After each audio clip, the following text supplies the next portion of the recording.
I have the privilege to do a storefront for Red Hot Annie, the premier burlesque performer in Chicago. And she has a storefront, and she has given me carte blanche to make a riotous storefront for her. And I'm really looking forward to that. I decided on a vintage Victorian look for the logo to stay true to the 19th century roots of both burlesque and my style of sign painting. We're both old school art forms, but with contemporary twists. Once the penciled concepts for the design are finished, I make digital layouts and I plot them on a film for application to the window. What you see here is that I've already painted the black outline for the letters, and now I'm applying some varnish to create a textured effect that will give the gold leaf a two-toned look. The main part of the letters will have a burnished or mirrored look, and the varnish parts will give the gold a matte finish. Once the varnish gets slightly tacky, I remove the masking so that I can apply the gold leaf. I wanted the drop shadows on the letters to have a three-dimensional look, and pink seemed to be a natural fit for Vaudzilla's aesthetic. Oil-based enamel paints are ideal for projects like this because they're durable and they stick to glass better than other types of paints. In order to make the letters pop, as opposed to having a flat look, I decided to use two shades of pink and blend them together. I painted small sections at a time with both shades side by side, and I used a bristle brush to achieve the blending effect.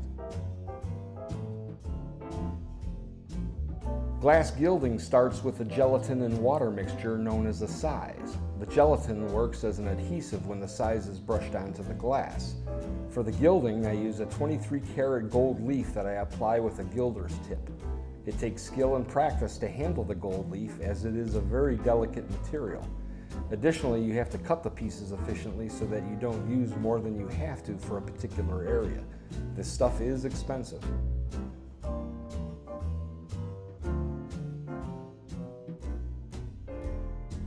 Now that it's dry, the matte and burnished finishes become apparent. I've always liked using blue Powa abalone for detail work, and in this particular case, I thought it would provide a nice highlight to the golden pink of this design. The material comes in sheets that can be cut and glued in place with a standard high-strength glue. The burnishing pad cleans up the wrinkles and excess gold and polishes it to achieve the mirrored finish. The black backup paint serves two purposes. It seals the gold leaf in place and gives the interior a clean look. The pool cue is what I use for a maul stick, which steadies my hand as I paint.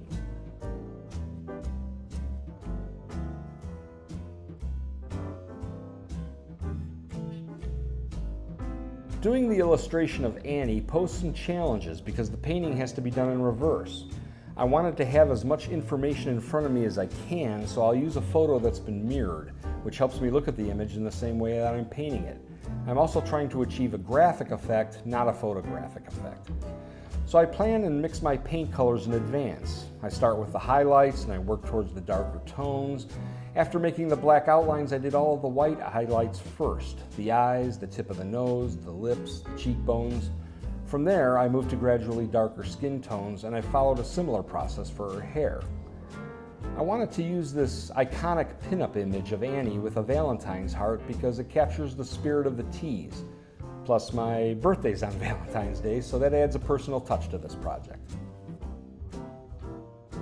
I'm very proud of this piece, and I found it fulfilling because I wanted to do something bright and colorful that went beyond just sign painting. It also allowed me to express my personal artistic creed, more is more. You won't see another sign like this anywhere in Chicago, so stop by and see it in person. And thanks for letting me share a part of my world with you.